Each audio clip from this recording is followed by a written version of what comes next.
ജയിക്കുക മഹാദേവ ദീനാവന പരായണ, ജയിക്കുക ചിദാനന്ദ ദയാസിന്ധു, ജയിക്കുക ആഴമേറും നിന്മഹസ്സാം ആഴിയിൽ ഞങ്ങളാകവേ ആരണം വാഴണം നിത്യം,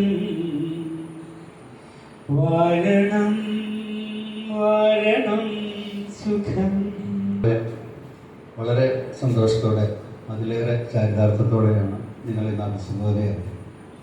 നിങ്ങൾക്കറിയാം, ഇന്ന് നമ്മളെല്ലാവരും കൂടെ ഒത്തുകൂടിയിട്ടുള്ളത് ഗുരുവിൻ്റെ 27ാമത് സമാധിയോടനുബന്ധിച്ചാണ്.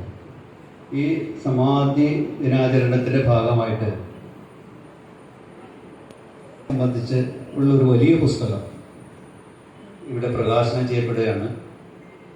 അതിലുള്ള സന്തോഷവും അഭിമാനവും ആദ്യമായിട്ട് നിങ്ങളോട് പങ്കുവച്ചുകൊണ്ട് ഞാൻ ആരംഭിക്കാം. അത് കഴിഞ്ഞാൽ നിങ്ങൾ അഭിനന്ദിക്കത്തക്ക രീതിയിലുള്ള പുസ്തകം നിങ്ങൾ പ്രസിദ്ധീകരിക്കണം എന്നാണ് പറഞ്ഞത്.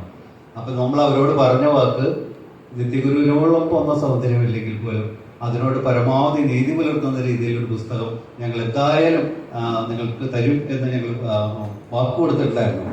ഇന്ന്